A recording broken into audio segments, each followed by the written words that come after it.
बुरी कर्म का फल। नमस्कार दोस्तों, शानिया वॉइस स्टोरी चैनल में आपका स्वागत है। तो दोस्तों, आज की कहानी है बुरी कर्म का फल। पूरे गांव में हड़कंप मची हुई थी कि आज महाशिवरात्रि के दिन किसकी लाश मंदिर के पीछे लावारिस की तरह पड़ी हुई है। मंदिर में मुहूर्त के समय से ही लोगों ने आने जाने का सिलसिला लगा हुआ था। कई लोग उस मंदिर की परिक्रमा सुबह के उजाला होने से पहले ही कर चुके थे, लेकिन उन्हें पता ही नहीं चला था कि मंदिर के पीछे ऐसा कुछ भी है। लेकिन जैसे जैसे सूरज की रोशनी अपनी नई किरणों के साथ पृथ्वी तल को सुजादित करने लगी, लोगों की नज़र उस लाश पे पड़ी। लोग आपस में कानाफूसी करने लगे कि यह लावारिस लाश आखिर है किसकी। यह बात धीरे धीरे गांव के मुखिया रविंद्र ठाकुर तक पहुंची। रविंद्र ठाकुर जिस प्रकार धन और नाम से धनी थे, उसी प्रकार सोच के भी धनी थे। उन्होंने उस बारे में बहुत विचार किया, लेकिन सच्चाई के तह तक नहीं पहुंच पाए।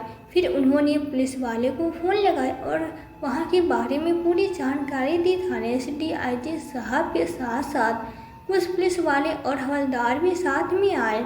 जब पुलिस वालों ने उस लाश को सीधा किया तो देखा उस बूढ़े आदमी की पहचान भी मिटाने की कोशिश की गई थी। इसलिए उनके चेहरे पे धार वस्तु से कई बार ऐसे काटा गया था कि उसका चेहरा पहचान ही नहीं आ रहा था। चेहरा समझ नहीं आने का कारण तो पुलिस वाले भी माथा पकड़ कर बैठ गए। लेकिन फिर DIG साहब को एक आइडिया आया कि क्यों ना हम गांव के सारे बुजुर्गों के बारे में पता लगाएं, सभी लोग सही सलामत है या नहीं। अगर इस गांव के सभी लोग सही सलामत हैं तो आजू बाजू के गांव के लोगों को पूछताछ किया जाएगा ताकि सच्चाई का पता लगाया जा सके। DIG साहब ने इस काम के लिए सभी पुलिस वालों को लगा दिया। फिर क्या था, 2 दिनों के अंदर पड़ोस के गांव में पता चला कि अखिलेश जी अपने घर में अकेले रहते थे। उनका बेटा निखिल दूसरे शहर में रहता है और उसकी पत्नी आरती तो गांव वालों को बिल्कुल भी पसंद नहीं करती, इसलिए वो शादी के बाद कभी गांव नहीं आई है। पुलिस वालों को लगा सब बेटा उतना कमा ही लेता है और बहू को तो गांव पसंद ही नहीं है, तो वो दोनों अखिलेश जी को भला क्यों मारेंगे। हो न हो उसके रिश्तेदार या फिर गांव के ही कोई उनके दुश्मन ने मार दिया हो। फिर भी DIG साहब ने अपनी शंका दूर करने के लिए अखिलेश जी के बेटे निखिल को यह कहकर बुलाया कि तुम निर्दोष हो, तुम तो अपने पिता को मार ही नहीं सकते, क्योंकि तुम खुद ही इतना कमा लेते हो तो अपने पिता को क्यों मारोगे। और तुम्हारी पत्नी जब गांव और गांव वालों को पसंद नहीं करती तो मुझे नहीं लगता कि उसने भी ऐसा बचकानी हरकत की होगी। बस तुम फॉर्मेलिटी के लिए यहाँ आ जाओ और अपना बयान देकर वापस चले जाना, और यह भी कंफर्म कर लो कि यह तुम्हारे पिताजी की लाश है या किसी और की।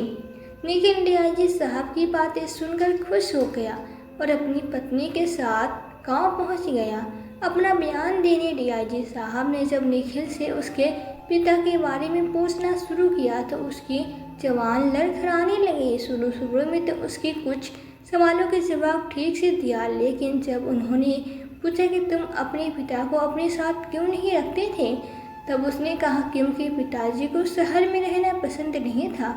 और जब पूछा गया कि तुम उनके लिए हर महीने कितने रुपए भेजते थे और उनकी सुविधाओं के लिए क्या क्या करते थे, तब उसके माथे से पसीना टपकने लगा। DIG साहब को शक हो गया कि हो न हो निखिल ने ही अपने पिता को मारा है।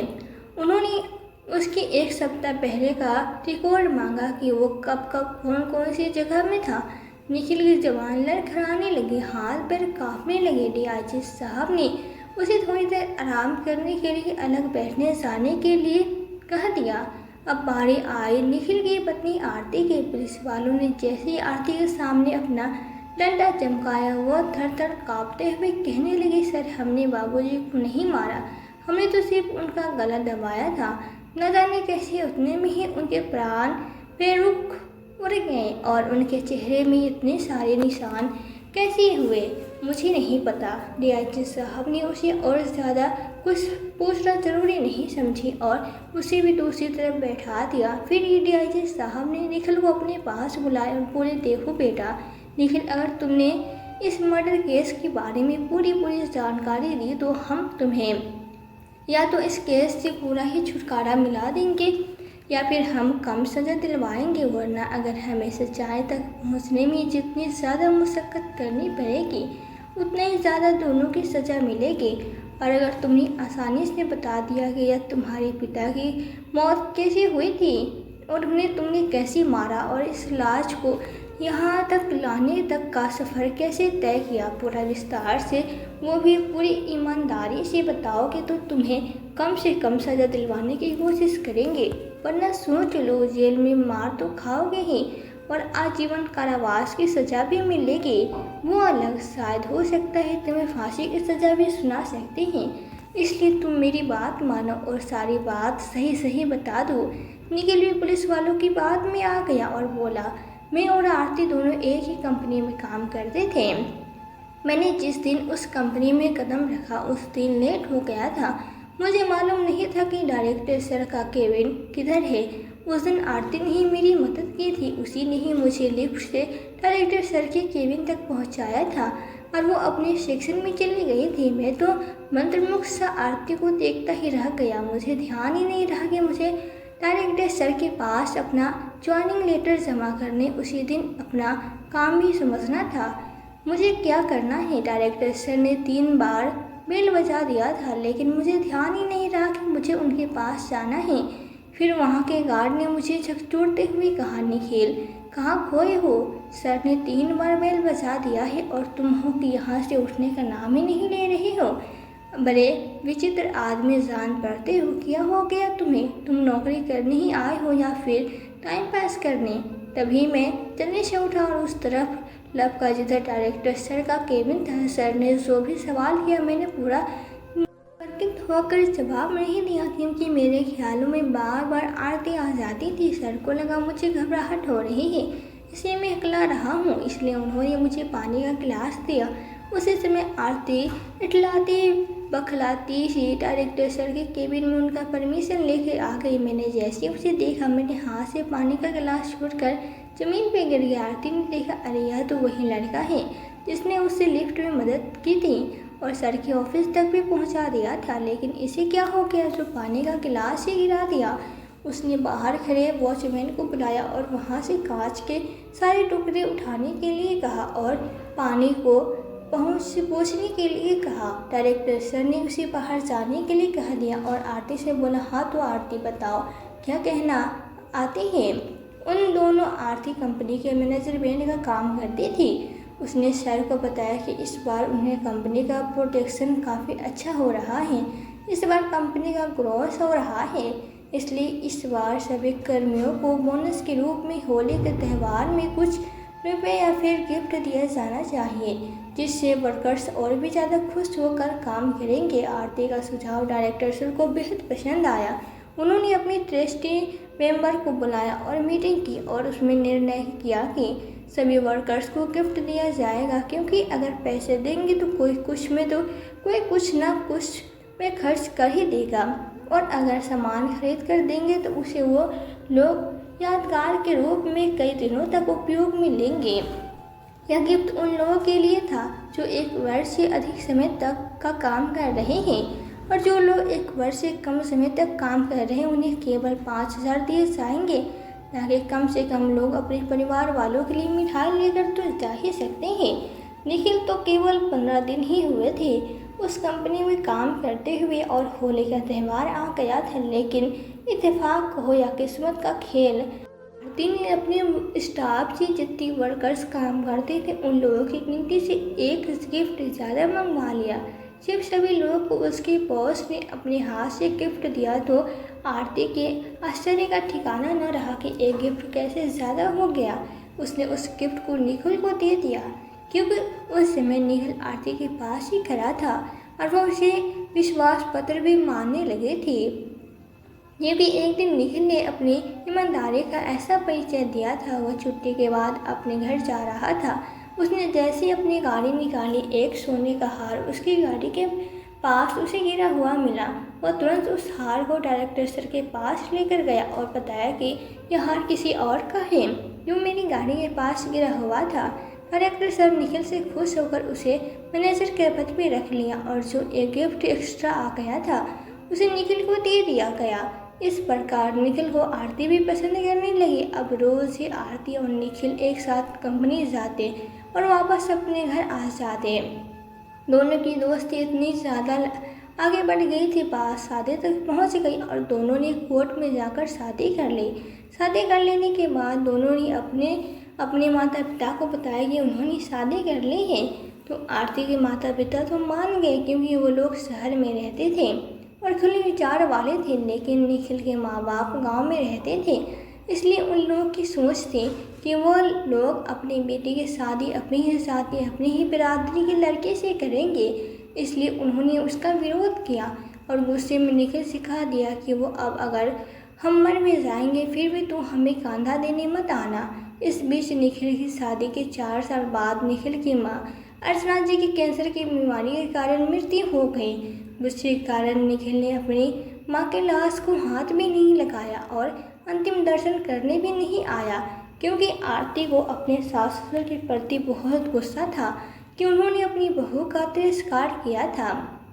बस यही बात उसके मन की अग्नि को शांत नहीं होने दे रही थी। वो जब से शादी करके निखिल की जिंदगी में आई थी, मन ही मन कई रस्में रचती कि दोनों बूढ़े बुढ़िया को कैसे ठिकाना लगाया जाए। लेकिन अर्चना जी की मृत्यु के बाद उसे अपार शक्ति का अनुभव हुआ कि चलो कम से कम एक पला टले। उसके लिए उसे कुछ भी नहीं करना पड़ा। लेकिन वो अखिलेश जी से कुछ जल्दी से जल्दी छुटकारा पाना चाहती थी, लेकिन कैसे वो समझ नहीं पा रही थी। त्रिकम तो बहुत लगाते थे, लेकिन अंजाम देने में असमर्थ नहीं हो पाते थे। फिर उसने टीवी पर क्राइम वाला सीरियल देखना शुरू किया कि शायद वहाँ से उसे मर्डर के कुछ प्लान मिल जाए। लेकिन वहाँ ऐसे ऐसे खतरनाक मर्डर्स के बारे में दिखाया जाता था कि उसकी भी रूह कांप जाती थी। फिर उसने एक सीरियल देखा, उसमें नौकर अपने मालिक को सेब के साथ ढेर सारे सेब के बीजों को पीस कर मिला देता है, जिसके कारण उस मालिक की मृत्यु हो जाती है। यह आइडिया आरती को सबसे आसान और सटीक लगा। उसने ऐसा ही भी दोनों पति पत्नी गांव में जाकर अखिलेश जी के साथ रहने का नाटक करने लगे। आरती ने भी अपने ससुर के घर पहली बार कदम रखा था और अपने ससुर के पैरों में गिरकर माफ़ी मांगने लगी। उन्होंने रोते गिड़गिड़ाते हुए कहा, बाबूजी गलती तो आपके बच्चों से बहुत बड़ी हुई है और उसकी माफ़ी पश्चाताप के अलावा कुछ हो भी नहीं सकती, इसलिए हमें माफ़ कर दीजिए। बाबूजी कहकर उसने इतनी मासूमियत से माफ़ी मांगी कि कोई भी पत्थर दिल इंसान भी पिघल जाए। अखिलेश जी तो फिर भी एक कला और प्रेम से भरे गुब्बारा थे, इसलिए वो तो सहज ही बेटी बहू के प्रेम रूपी नदी में गोते लगाने रह गए। अब बहू आरती रोज़ सुबह अखिलेश जी के लिए गर्मा गर्म नाश्ता बनाकर खिलाती, चाय पिलाती और दोपहर में सेब का जूस बना कर देती। शाम को मैं जूस देती। बेटा घर के गाय और बकरियों की देखभाल करता और खेत में लगे फसल का रोज ही जायजा लेता रहता और अखिलेश जी को आकर बताता। इस प्रकार अखिलेश जी तो बेटी बहू द्वारा सेवा और मान सम्मान पाकर निहारी होते जाते। बेटी बहू के साथ रहते हुए उन्हें इतना आनंद आता कि वो अपने पुराने सारे दुख भूल चुके थे कि बहू ने उन्हें पहले किस प्रकार अपमानित किया था। समय धीरे धीरे व्यतीत हो रहा था। समय के साथ साथ अखिलेश जी के स्वास्थ्य में भी गिरावट आने लगी। यह देखकर आरती मन ही मन बहुत खुश हो रही थी कि चलो उसका प्लान काम कर रहा है। अब आरती रोज रोज सेब के बीजों की मात्रा बढ़ा कर जूस बनाते ताकि अखिलेश जी जल्दी से जल्दी इस दुनिया से चल बचे। लेकिन अखिलेश जी दयालु किस्म के इंसान थे, इसलिए वो उस जूस को स्वयं नहीं पीते थे, बल्कि अपने कई वर्षों से काम कर रहे दीनू काका को रोज पिला दिया करते थे ताकि उनके स्वास्थ्य में सुधार हो सके। और अखिलेश जी की तबीयत मौसम बदलने के कारण खराब हुई थी, उसी को आरती ने अपने प्लान का हिस्सा मान लिया था और मन ही मन खुश हो रही थी। एक रात आरती ने देखा कि अखिलेश जी अपने बिस्तर के पास नीचे गिरे हुए। उसने उनके नाक के पास अपना हाथ लगाया, यह महसूस करने के लिए कि अखिलेश जी जिंदा भी है या मर गए। जब उन्होंने पानी कहा तो उन्हें पानी देने के बजाय उनका गला दबा दिया गया और जब वे दोनों अवस्थ हो गए कि अब अखिलेश जी का काम तमाम हो गया है, तो वे दोनों घर में जितने भी रुपए पैसे सोना चांदी थे सब लेकर रातों रात अपने शहर वाले घर में चले गए उसके बाद उनकी लाश मंदिर तक कैसे आई, यह बात तो निखिल और आरती को भी परेशान करने वाली थी। उस समय अखिलेश जी हंसते हुए चेहरे में धीमी मुस्कान के साथ वहां पर पहुंचे, जहाँ निखिल, आरती और पुलिस वालों के साथ उस गांव के लोग और पड़ोसी गांव के लोग भी मौजूद थे। सबसे पहले तो उन्होंने अपने बेटे निखिल को 2 थप्पड़ दोनों गाल में जड़ दिए और कहा, अरे ऐसे नालायक खुदगर्ज औलाद से तो अच्छा होता कि बे औलाद ही रहता। डीआईजी साहब, निखिल ने जहाँ तक कहानी सुनाई उसकी आगे की कहानी मैं सुनाता हूँ।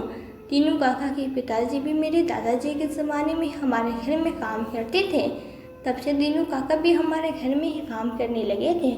यूँ कह सकते हैं कि दीनू काका भी हमारे परिवार का एक हिस्सा ही थे। इसलिए मैं जैसा खाता था दीनू काका को भी वैसा ही खिलाता था।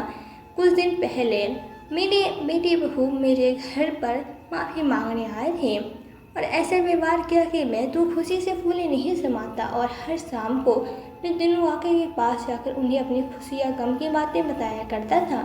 जब मैंने उन्हें अपने बेटे बहू के आने की खुशी की बात बताई तो उन्होंने पहले याद दिलाया कि बहू ने आप लोगों को कैसे अपमानित करके वापस भेजा था। हो न हो उनके यहाँ आने का कुछ खास मकसद ज़रूर होगा। आप जरा चौकन्ना रहिएगा। दीनू काका की बातें मेरे दिलो दिमाग पर छा गई। बहू मुझे रोज़ जूस बना कर देती, उसे मैं दीनू काका को पिला दिया करता था, क्योंकि दीनू काका बहुत दिनों से बीमार रह रहे थे। शुरू में तो जूस पीकर तरोताज़ा महसूस करने लगे थे, लेकिन उसी जूस को रोज़ रोज़ पीने से वो पहले से भी ज़्यादा बीमार पड़ गए। रात में सभी लोगों के खाना खा लेने के बाद काका ने मुझे आवाज़ लगाया। मैं उनके पास गया तो देखा काका की तबीयत बहुत ही नाजुक लग रही थी। मैंने निकल के कमरे का दरवाज़ा खुद खटखटाया। बेटा बचा लो, बेटा कहकर चिल्लाने लगा, लेकिन न ही बहू उठकर आई न ही बेटा उठकर आया। मैं फिर भी दीनू काका के पास गया और उन्हें पानी पिलाया। उनके पास पानी भी ख़त्म हो गया था। मैंने उन्हें वहीं लेट कर रहने के लिए कहा और गांव के पास उनके लिए दवाई लेने चला गया। मेरे पास आने तक का मैंने देखा दीनू काका के मेरे बिस्तर के पास निढाल घर पड़े हैं। मेरी बेटी और बहू अंधेरा होने के कारण यह नहीं देख पाए कि जो नीचे निढाल पड़ा है वह अखिलेश जी है या दीनू काका। इन दोनों ने उनका गला दबाया और कहा, बूढ़े, और कितने दिनों तक जीने का शौक था तुझे? माँ के साथ ही चला जाता तो हमें सेब की जूस में उसी के बीज डालकर तुझे सिर्फ पॉइजन देकर मारने की तकलीफ नहीं उठानी पड़ती और न ही गलती से भी तू जिंदा रह जाए। इसलिए हमें यह आखिरी डोज तुझे देनी ही पड़ रही है। इतना कहकर ये दोनों निर्दयी ढाका लगाकर उसे हंसी और वहाँ का सारा सामान लेकर रातों रात गायब हो गए। मैं अपने दीनू काका को अपनी आंखों के सामने इतनी निर्ममता से मरते हुए देखता रहा और रोता रहा, लेकिन इन दरिंदों के सामने नहीं गया, वरना ये दोनों मिलकर मुझे भी मार डालते। यह तो बुद्धि सुलझी ही नहीं। मैं अपने दीनू काका को इंसाफ दिलाने के लिए जिंदा रहा, वरना मैं भी उसे आत्महत्या कर लूँ ऐसा सोचने लगा था। मैं ऐसा सोच ही रहा था कि थोड़ी देर बाद मेरे चाचा का बेटा राकेश एक बड़ी सी धारा लेकर आया और दीनू काका को अखिलेश समझकर उनके चेहरे पे वार पर वार करने लगा। रात का अंधेरी होने के कारण उसने भी नहीं देखा कि वो शख्स अखिलेश जी और है या दीनू काका। वो भी अपना बदला लेने आया था।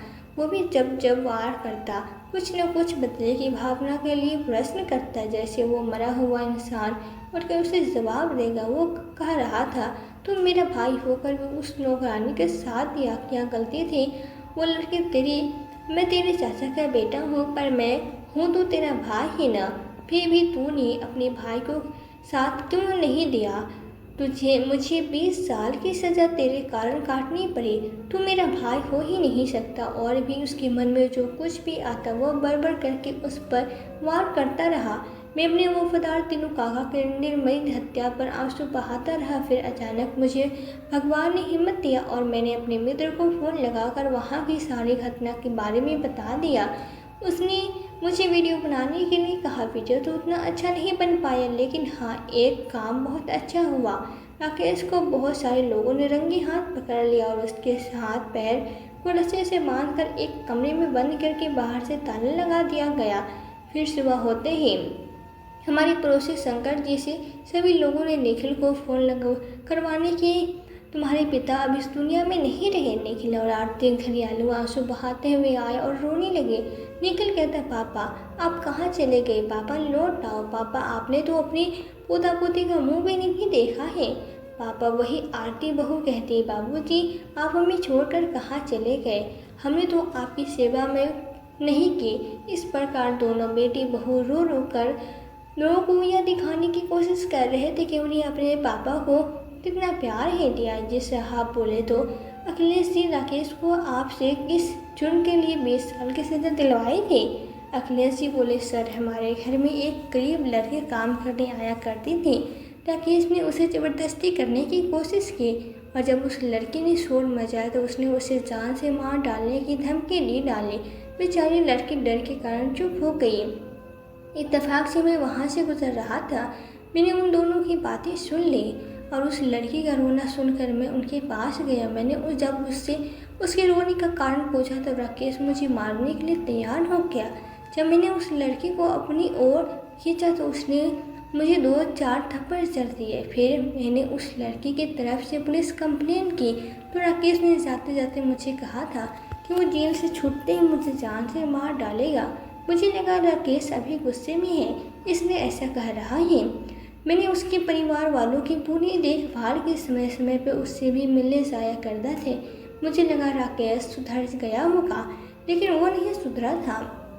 उसने जब उनके 4 साथियों के साथ तीनों काका की लाश को ठिकाने लगाने के लिए मंदिर तक लेकर आया तब हमने उसका वीडियो बनाया और वही राकेश को पकड़ पाए। बाकी उन चारों साथी भाग गए। अखिलेश जी के बयान से पुलिस वाले संतुष्ट हुए। वो अधूरा ही सही, लेकिन वो वीडियो बहुत काम का था, क्योंकि कानून सबूत मांगता है। ऐसा डीआईजी साहब ने राकेश को फिर से आजीवन कारावास की सज़ा दिलवाई और निखिल और आरती को भी आजीवन कारावास की सज़ा मिली। जब निखिल को सज़ा सुनाई गई तो वो बोला, सर आपने तो कहा था कि हमारी सज़ा कम हो जाएगी, यह नहीं हो गई। फिर मैंने कैसे? डीआईजी साहब मुस्कुराए और बोले, बेटा घोड़ा अगर घास से दोस्ती कर ले तो खाएगा क्या? अब तुमने इतना बड़ा गुनाह किया ही है तो दंड तो तुम्हें मिलेगा ही। निखिल अपने पिता के पैरों में गिर के रोते हुए बोले, पापा यह आइडिया आरती का था। आपने उसे शुरू में नापसंद किया था, उसी का बदला लेने के लिए उसने इतना घिनौना काम किया है और मुझसे भी करवाया है। पापा प्लीज़ आप मुझे माफ़ कर दो। आज अगर माँ जिंदा होती तो आपको ज़रूर मना लेती। पापा मैं तो आपका बेटा हूँ ना, अपने बेटे को कैसे जेल भेज सकती हो? बाबा प्लीज़ बाबा माफ़ कर दीजिए। अखिलेश जी के ऊपर उनके अनुरोध का कोई फ़र्क नहीं पड़ा। वो कुछ नहीं बोले, बल्कि इतना बोले कि सर इसे कड़ी से कड़ी सज़ा मिलनी चाहिए। आरती ने देखा, बाबूजी जब अपने बेटे को माफ़ नहीं कर रहे हैं तो मुझे क्या माफ़ करेंगे? फिर भी उसने भी यह कोशिश करने का सोची। उसने भी अखिलेश जी से माफ़ी मांगते हुए कहा, बाबूजी मुझे माफ़ कर दीजिए, मुझसे बहुत बड़ी गलती हो गई। अखिलेश जी बोले, हाँ बहू तुम्हें तो मैं माफ़ कर ही दूंगा। अखिलेश जी की ऐसी बातें सुनकर आरती आश्चर्यचकित रह गई। वो खुश होकर अपने ससुर की ओर देखने लगी और बोली, सच में बाबूजी? अखिलेश जी बोले, हाँ बहू, लेकिन मेरी एक शर्त है। आरती बोली, हाँ बाबूजी, ये हर शर्त मुझे मंजूर है। अखिलेश जी बोले, सोच लो बहू, फिर यह मत कहना कि मंजूर नहीं है। आरती बोली, हाँ हाँ बाबूजी, मुझे आपकी हर शर्त मंजूर है। अखिलेश जी बोले, तुम जेल में तो नहीं रहोगे, लेकिन जहाँ भी रहो, चाहे दुकान से कोई सामान लेना हो, कपड़ा लेना हो या फिर कहीं भी जॉब करना हो, इससे पहले अपनी सच्चाई बताओगे कि मैंने अपने ससुर का मर्डर किया है। मैं कानूनन अपराधी हूँ, लेकिन मैं जेल नहीं जाना चाहती।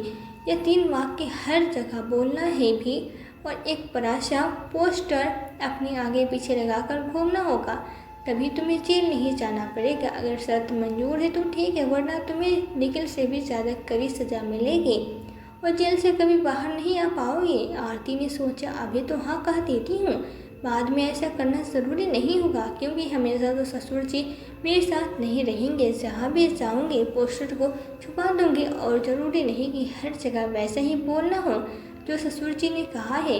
उसने हाँ कर दिया। अब निखिल और राकेश को आजीवन कारावास की सज़ा हुई और आरती का तो जीवन ही समझो नर्क हो गया। अब आरती जहाँ जहाँ जाती एक पुलिस वाला उसके साथ जाता। अगर वो ये 3 वाक्य नहीं बोलती तो वो अपना डंडा चमकाता रहता। वो पोस्टर नहीं पहनती, वो अपना डंडा चमकाता रहता। आरती ने उस पुलिस वाले को इस बात देकर कुछ छूट वोट देने के लिए निवेदन करते, फिर भी उसे उच्च अधिकारी की ओर से सख्त हिदायत थी कि वह उसे हर हाल में जो कहा गया है उस नियम का पालन करवाए। अब आरती की जिंदगी नरक से भी बदतर हो गई थी। वो किसी किराने की दुकान में जाकर वही वाक्य दोहराया तो दुकानदार उसे घृणा की दृष्टि से देखता और सामान देने से मना कर देता। उसी प्रकार कपड़े की दुकान में जाती तो वहाँ के दुकानदार भी वैसे भी कुछ करते और उसे अपमानित होकर वापस आना पड़ता। जॉब के लिए कहीं भी जाती तो किसी भी जगह से उसे जॉब नहीं मिली। उसके पुराने बॉस ने भी उसे जॉब से टकनसिया कहकर मना कर दिया कि हमारे पास है किसी खूनी लोगों के लिए कोई जगह नहीं है। अब आरती घर पे रहती तो उसकी भाभी उसका जीना दुर्भर करके रखी थी। अगर वह एक घुट पानी भी पीती तो उसे ताने दिए बिना नहीं रहती थी। एक समय ऐसा था कि वो भाभी उसके गुणगान गाते नहीं थकती थी, लेकिन आज उसे सांस लेना भी शर्मनाक लग रहा था। वो मन ही मन सोच रही थी इससे अच्छा तो जेल की ज़िंदगी ही शायद ज़्यादा अच्छी थी। इस प्रकार एक दिन ऐसा आया कि आरती बहुत ज़्यादा डिप्रेशन का शिकार हो गई और पागल होकर सिर्फ वही 3 वाक्य बोलने लगी जो उसे उस बोलने के लिए कहा गया था। अब उसे न ही अपने मान सम्मान की चिंता थी न ही इज्जत की। अब वो कहीं भी रहती, कहीं भी खाती और कहीं भी सो जाती थी। आरती के मायके वालों से ने तो उसे सारे रिश्ते नाते तोड़ लिए थे, लेकिन मानवता के नाते अखिलेश जी ने उसे पागल खाने में भर्ती करवा दिया और समाज सेवा में अपना पूरा जीवन लगा दिया। फिर कभी ना अपने बेटे निखिल की तरफ ध्यान दिया, ना ही अपने भाई राकेश की तरफ ध्यान दिए, नहीं आरती की तरफ। उन्होंने केवल जन कल्याण के कार्य में ही अपना पूरा जीवन समर्पित कर दिया। दोस्तों, सच कहा गया है, पाप का घर एक दिन फूट ही जाता है। वैसे हुआ है आरती राकेश और निखिल के साथ भी। अगर उन्होंने निर्दोष भोले भाले दीनू काका को अखिलेश जी समझकर न मारे होते तो उन्हें भी जेल की हवा न खानी पड़ती और सभी लोग प्रेम पूर्वक अपना अपना जीवन जीते। भगवान ने हम मनुष्य को अच्छे कर्म करने के लिए जन्म दिया है, लेकिन कभी कभी मनुष्य में बदले की भावना इतनी प्रबल हो जाती है कि उसे कहाँ ले जाए डुबो देती है, पता नहीं चल पाता। इसलिए हमेशा अच्छे कर्म ही करने चाहिए। तो दोस्तों, अखिलेश जी ने जो अपनी बेटी बहू के साथ किया, क्या वह सही था या गलत? अपनी राय हमें कमेंट बॉक्स में ज़रूर बताएं और कहानी पसंद आई हो तो चैनल को सब्सक्राइब, वीडियो को लाइक करना न भूलें। फिर मिलते हैं आपसे एक नई कहानी के साथ। कहानी में अंत तक बने रहने के लिए आपका बहुत बहुत धन्यवाद।